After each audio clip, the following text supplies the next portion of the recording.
Okay, this is John Tuttle Flint Knife, and I did a video yesterday of me reducing this point down here that had all kind of bad hinges in it, using this new tool I got from Dan Collins. This thing bends, it's flexible, and I don't know what it calls it. I'm gonna make a name up for it. He told me it's calling it something, but it was alright. That name's alright, but I didn't like it. I don't think it's good enough for this deal here. This thing's amazing. I got a piece of coil here. I'm gonna work with it and show y'all what all it can do.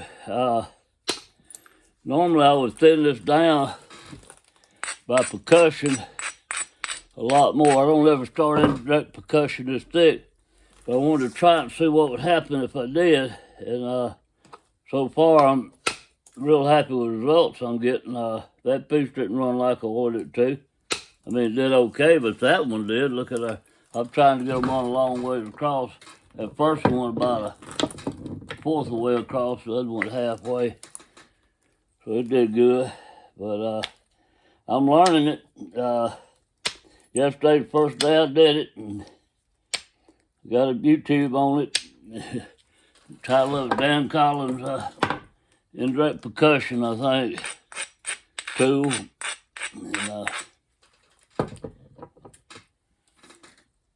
I think y'all name it Snickle Frizz.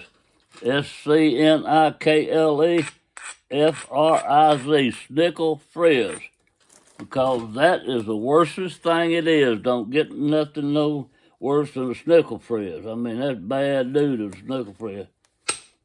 And I think that's what he ought to call this thing. Let's see what we can do right here now. That didn't do much. I'm learning the angles. But I'm telling you. Oh, that's that chalky stuff. That's what it's real chalky right there. I've got this coral, and it's sort of like limestone. That's the chalky part right there. I probably need to knock it back this way to get some of that chalk off of it. Because there we go, that chalk's absorbing the shock. There's a lot of chalk on this side. When I started fooling with it. Okie dokie. Let's see if it'll run a little bit better now.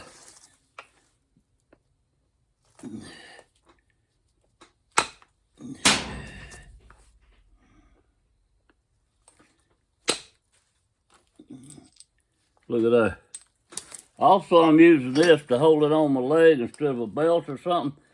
I don't know what, this is the stuff they use at the doctor's office all the time when they taking your blood pressure and stuff and wrapping your arm up and all. It's real stretchy and it sticks.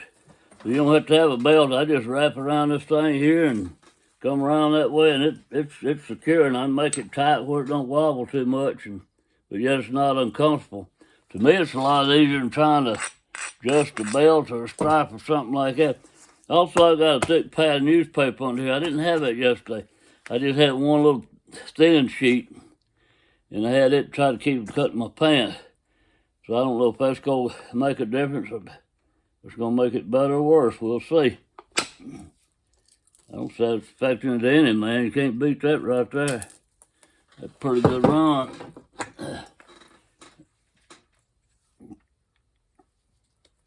Got some chalk on this one here now. It might not run that good. I might have to come back and hit it the other way to get the chalk off. Might grind it off. Grind a good bit up, so let's see how much we can take right here. I might break it because I'm going to get way up here on it and hit it hard and trying to move a big mass. Ooh, I probably have to slack off on it. I'm going to try it one more time.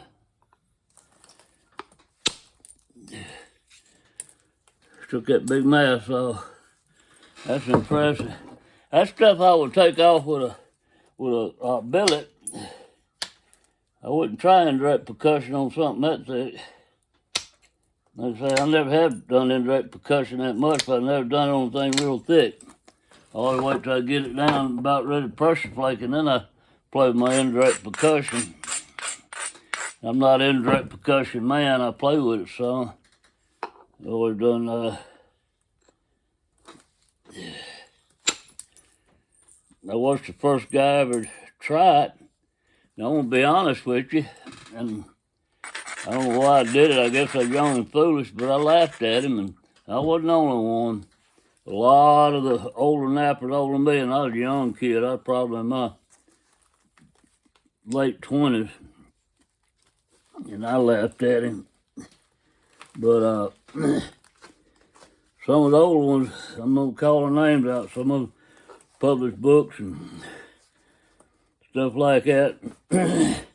Well-known names out there. They laughed at him too. His name was Ted Frank. I think he was from Missouri, somewhere up in that area. Might be Illinois. I don't remember. Kentucky maybe. But Ted had arthritis real bad. And he tried to figure out a way that he could work with arthritis. And because of that, everybody knew everything back then about flint napping. There's been so much new stuff come out since it was not even funny. But Ted took a copper bar and flattened it like a screwdriver. Had it real flat, just like a screwdriver. And he would put the rock on his leg here and put that screwdriver here, the rod, and he would hit it like that with a flat part. And he couldn't do too good with it. So we kind of laughed at him so much what the way it was done. But after next year, when he come back to a nap in, and he played with it like for a year, man, he was making some incredible stuff. But we still give him fits about telling him, well, that's not the way to do it. That's not the way to do it. Well, bull tookie on all of that. I tell you what, I found some points out in Texas, and I got them. I can show them to you, and the flake pattern is exactly like Indirect Percussion does. Look at Jason Newman and the points he makes. He's living proof of that. So Ted Frank was on to something. And you can contribute Ted Frank to Indirect Percussion, because I guarantee you, I know for a fact he's the one that started it. I'm 99.9% sure, put it that way. I'm going to leave a little percentage there I might be wrong.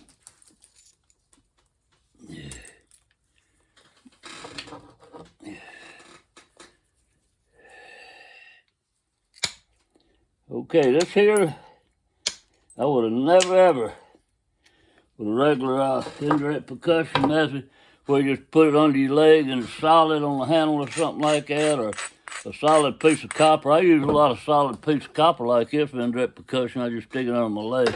I would have never attempted to move anything this thick like I'm doing.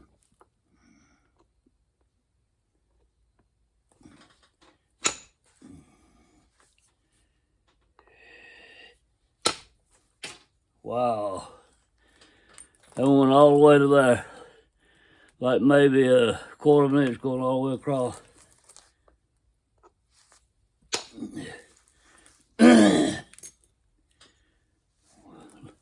Look at the hump on this. That was 3 times as high right there, and I got it off. Now we're going to go on this side and get it off, and then we'll come back and start flattening the other part.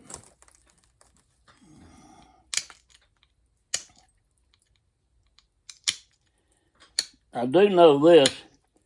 I can take, it's because it's what I've done for, gosh, probably over 50 years. I can take a billet and get to where I'm at right now twice as fast, and then pressure flake. But if I took a billet and got where I'm at ready to pressure flake and then use this, that would have been real fast. But this is slow go to me. We're starting the major thinning part. I don't know, billet's just so much faster than me. But if I use this for 30, 40 years and live that long, I probably would say this was faster. But I can just take that billet and go down through there, and I can move some materials faster. Not funny. Then I would pick this up to make it super thin. to do the final pass with, instead of just starting with it. We're going to come right here. We got a lot of chalk built up right here, so I'm kind of doubtful. I'm going to hit real hard because of it. That plate went halfway across. Come back over here. I hope I'm getting this. I keep stretching this, trying to make sure I get it in view.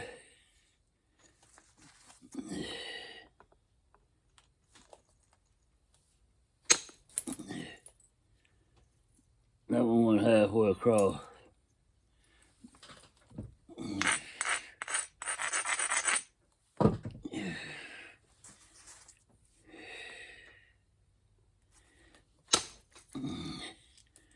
Halfway across. Halfway. Now I can run them all the way across if I change my angle. But as thick as it is, I'm probably going to end up with a hinge. I don't want no hinges, so I'm just going to do it like this. Try to meet halfway across, but eventually I'll start changing my angle after I get it thinned down. And I don't have to move as much mass. Probably won't get any hinges. That's what I was doing that piece I did yesterday. Once I got it down pretty good, got all the hinges out of it. I even had an overshot on it. I don't know if I had that on the video or not. I waited till I got halfway through with it to start videoing. I just wasn't thinking. I got it in the mail the other day from Dan Collins, and I've been sick and I hadn't had a chance to use it. I'm so excited I wasn't thinking about videoing anything. I come out and oh my gosh, I'm going to sit down and do that real quick. I got a bunch of knives I'm trying to get made. I don't know if you can see them in that pan down there. I got a big order. And I didn't have time to play around that much. But let's see what we can get right here. All right, that went 3/4 of the way. I changed angle a little bit. I did just like this. I tilted it just a little bit like that. Then shooting it straight down. Yeah. Shoot it straight down on this one. Still pretty thick. Halfway.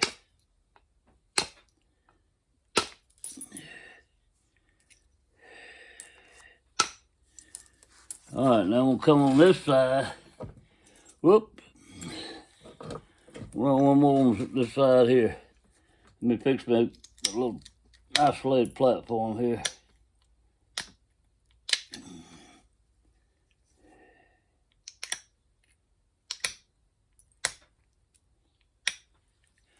I'm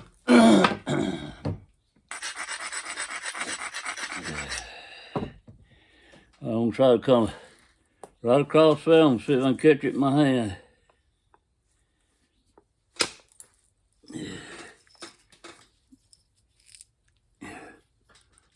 That's where I changed angle. Look at that.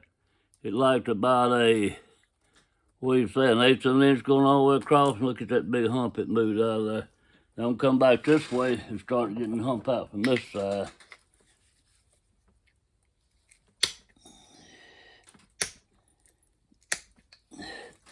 I pressed that way a couple of plates because I'm trying to create a little more convexity. What I'm trying to do with it.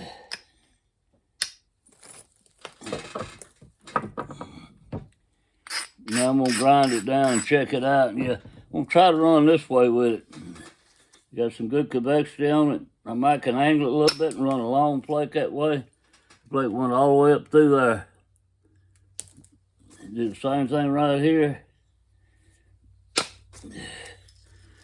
Plate took all that out. Look at that. Falling in love. Boy, I wish I could sing. I'd be singing some kind of love song about this thing.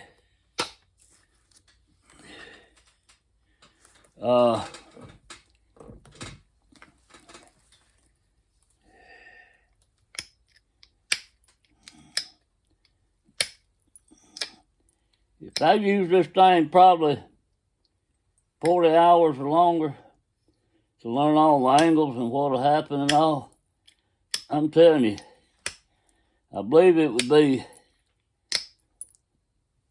I'm not saying I am, like sticking with my old ways. One thing to say, I believe it would be hinge proof. If you got a hinge in it, I guarantee you could get it out with it. You knew the right angle and what to do. Let's see what that one done. Right in there. There's low air. That's why I was trying to get a little more convection on it a while ago. The low air caused it to hinge a little bit. And this one I'll take it completely out. It gone, baby, gone. Gone with the wind. Man, I wish I could sing. I can't even sing happy birthday. When I say happy, I'm out of tune. Before I get happy, one word out of my mouth is already out of tune. That's bad.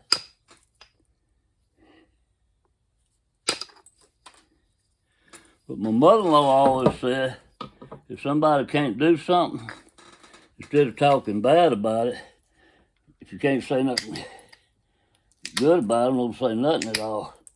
She said you could at least say, well, he sure can walk good, or eat good, or shoot a gun good, or something like that. You know, I always find something good he can do, more than likely. So I don't know what mine would be. It'd probably be eating. I like to eat a lot. Look at me and tell that.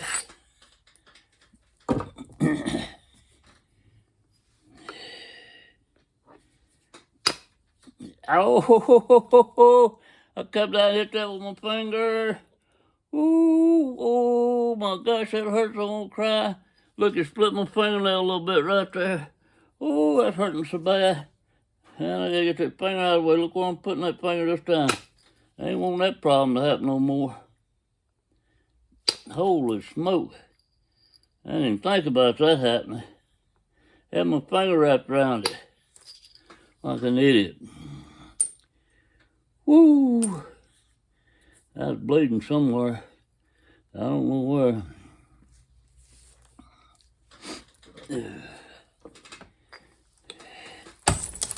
I had a doctor agree with me on something for the first time in my 76 years of my life about eating and being overweight. Y'all heard this story so many times. I tell it all the time. Just in case you hadn't listened to any of my videos, I weighed 165 pounds and was a little over 6 foot, about almost 6.5 when I was in high school. And I was so skinny, my arms and legs were so long, and the coach would make fun of me. Literally, he would bully me and make fun of my coach. But it's because he liked me. I know that because I was a good baseball player. I was going to be starting pitchers and clean-up hitter in baseball and all that. But he would laugh at me, and he knew I didn't mind him joking with me. But he would tell all the other teammates that I was saving school a lot of money because he could wrap my ankles with Band-Aids. And he also told them when I took a shower, I didn't use much soap, and I had to hop around in it to get wet. And just stuff like that. I remember one day he told me, he said, I bet you can cut grass under the clothesline and stay in the shade. Now, you young guys out there, y'all don't know what a clothesline is. So I'm not even going to try to explain it to you. But anyway, you get my drift. Weighed 165 pounds. I couldn't gain weight. I would drink milkshake. I would put raw eggs in milkshakes and drink it.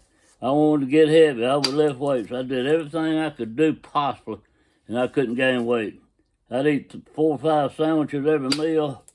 I'd eat a whole pizza, eat 4 or 5 hamburgers, drink a milkshake on top of that.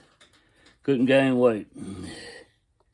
And somewhere in the average, I don't know, I'd say the early 60s or the late 50s, I started gaining weight.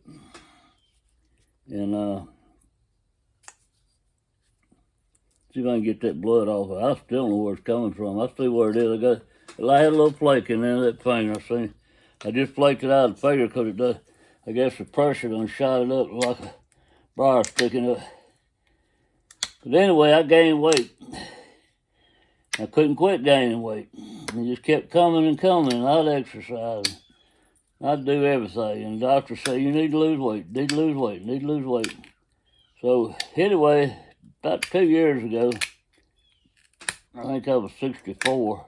74, I mean, why I said 64, 74. And I had my heart surgery, and when I say heart surgery, I had 5 stents put in, and later on I had a pacemaker and a defibrillator put in, but anyway, I love my heart doctor, Dr. Young.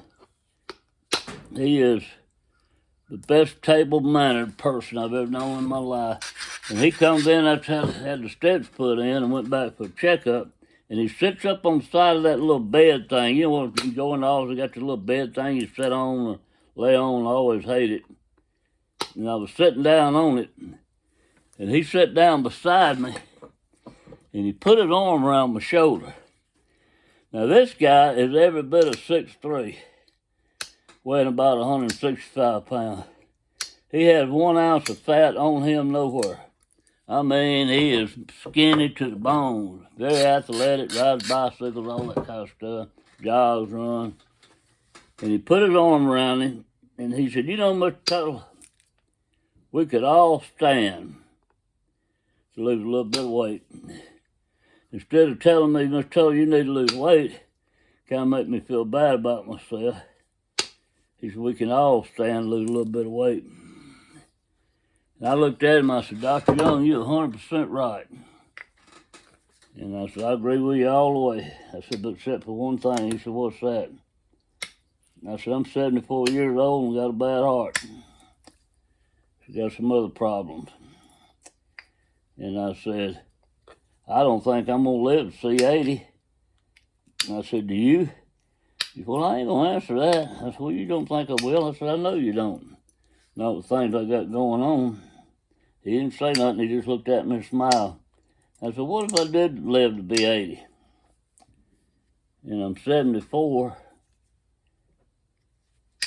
That means 6 more years. If I live to be 90, I said, no, that's not going to happen. And I said,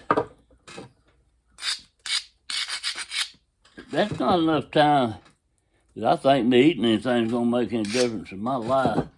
So my thought on all of this is I'm going to eat what I want while I'm old. Just got a few years left, and I'm going to enjoy the last few years I got left, eating anything I want to eat. And he looked at me and he said, Mr. Tuttle, you're absolutely right. He said, I never thought of it like that. He said, I don't blame you one bit. He said, you go ahead and enjoy yourself. So that's my story, and I'm sticking to it. So if any of you that's in your 70s that's overweight, maybe you won't look at it like I do. Don't be here much longer. You're going to do what you want to do and enjoy the last few years you got.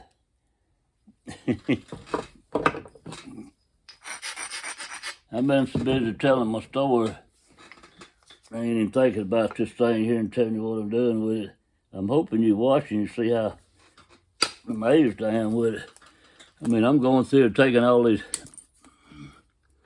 humps out. I'm going to start drawing them out for you. Taking all these humps out one at a time. I got me an old pencil lead right here somewhere. At least I did have. Oh, I don't think I'm going to be drawing them out. Oh, there it is. Got to reach for it. Okay, I got a hump right here. This one right here. I'll come across here and take it out.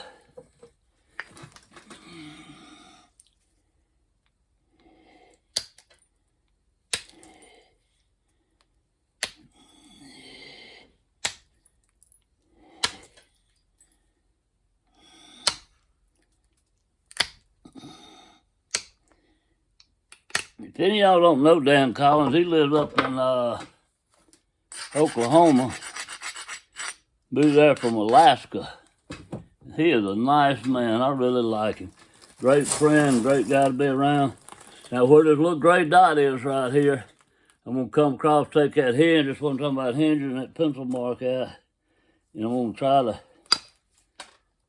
bore that song gun. Oh, I didn't say I notched on that side. It was already low on this side, so it'd be more isolated. That first hit was to isolate a little more. I'm sorry, I didn't mention what that was for, what I was doing, but that's what that was about. Now I'm looking here, I got some issues all the way around it. I'm gonna go right through here and raise this whole edge up above the center line.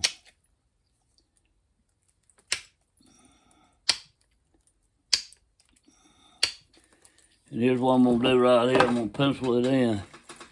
I'm gonna try to take all this out. All that ugly out right there.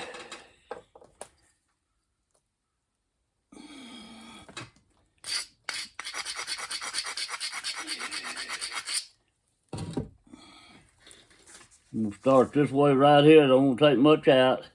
Like I did a while ago, I was gonna try to help isolate it. And come over here and try to move something.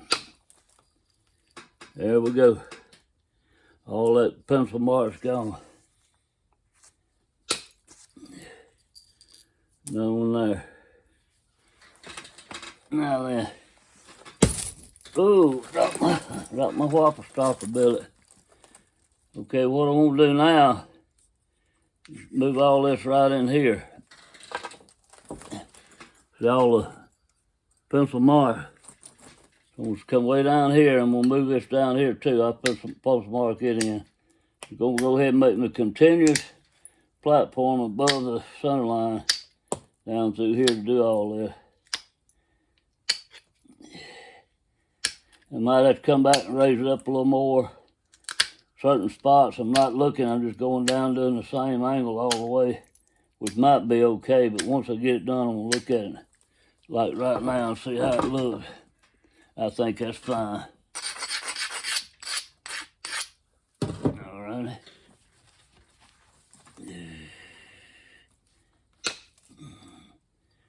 All right, that did good. That did good. That one did good. That one did real good. That one did real good. Wow, those did good. I'm gonna come back from the other side and straighten it out. It's a little lopsided. If I get it doing good as that side did, I'll be a happy camper.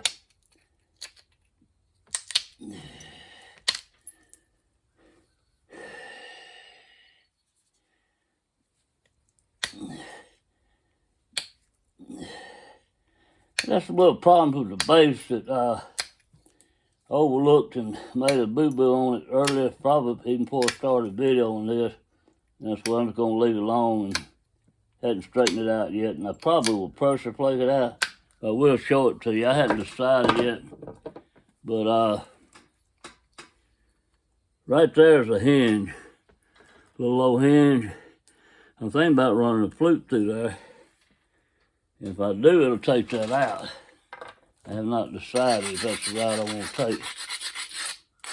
We'll discuss it when we get there. All right, now then, we'll take a little bit off of this right here.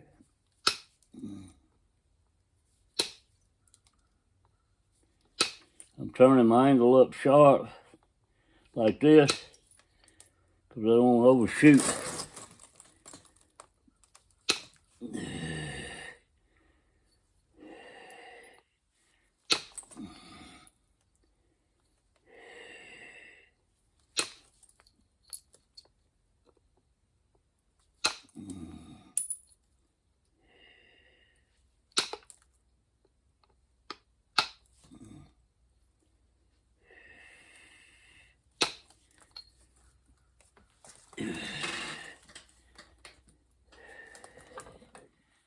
It did real good. I still got a little spot I'm not happy with right in here. It's a little high ridge in the middle of this thing.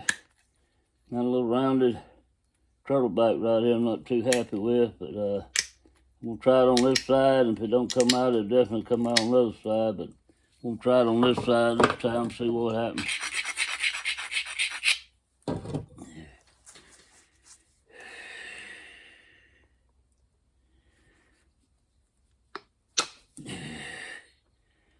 Took it out. All I'm doing there is just tapping that edge up.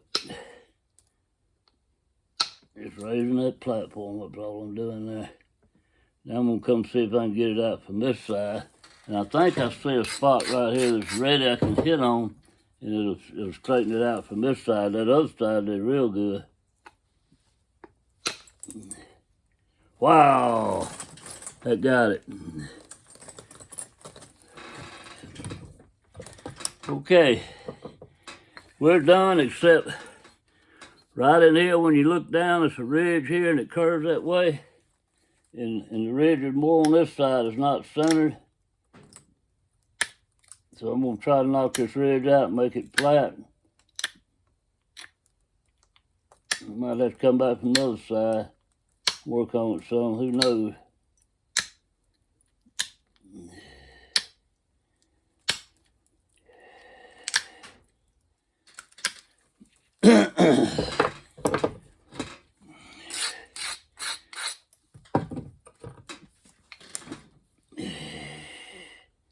Pick it up like that.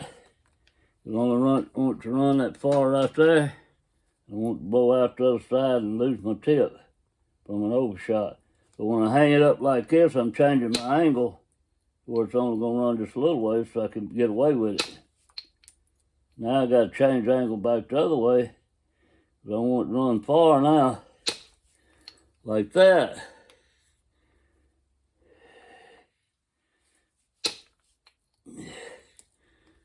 Like that. That's pretty doggone good. I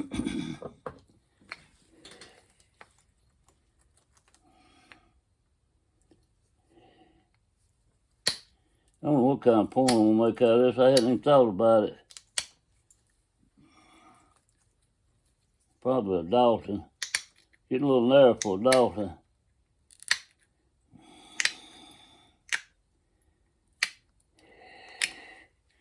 If I can get it out like this, I'm gonna make a Dalton.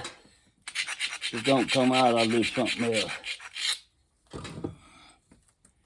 All right, here's where this hinge was at I was telling you about. So I've got everything prepared for it. Nothing happened. It slipped off the edge. When I went to hit it, I moved my hand and the rock slipped off the edge. Now I would have had it out completely if I hadn't slipped off the edge. I moved up a little bit because it crushed it. You got most of it, so I'll come down this way and see if I can get the rest of it. No, didn't get it. I'm gonna leave it. That looks good. That's gonna make a good point right there, I'm telling you. Anyway, this is Dan Collins' new gizmo. I think y'all call it a snickle frizz, because of snickle frizz, snickle, S-N-I-C-K-L-E, frizz, F-R-I-Z. That's the worstest thing it is. Don't get no worse than snickle frizz. And this thing bad to the bone.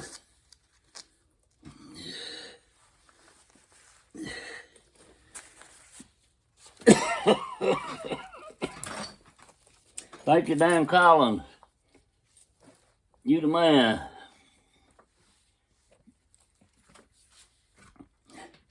Dan's also buying that Edge-O-Matic. Edge, E-D-G-E. Notch-O-Matic. No, Notch-O-Matic. Making notches, not edges. That thing is real good. Years ago when I was a paint contractor, long time ago, I don't remember how many, but a long time ago, Sharon Williams started selling things at the paint store. Benjamin Moore did. a lot of the carpenter stores, hardware stores, and it was on a spring, and you pull it back, and it had a little round thing with a hole in it to put it over the finishing nail. And if the carpenters didn't set it or the air gun didn't shoot it in, and you was put a nail hole, you just pop it and then knock it in. So somebody come up with an idea out in Texas. I don't know who it was. I don't remember. I can't even think of their face right now. But anyway, they were showing it to me. So what do you think about this? Was at a Texas knife and they're playing with it. And you could have results, but not results that I was happy with, because it would make me want to use it. And I broke a lot of stuff fooling with it. And Dan sent me that Notch-O-Matic that he's getting from this guy. He's selling them, but you can buy them direct from the guy. And man, that thing works great. It is just the way it's designed. It works perfect, I'm telling you. So Dan hadn't been napping, I don't know. Dan, correct me if I'm wrong, I'd say less than 2 years. And boy, he's found some good stuff. It's helped me out a lot.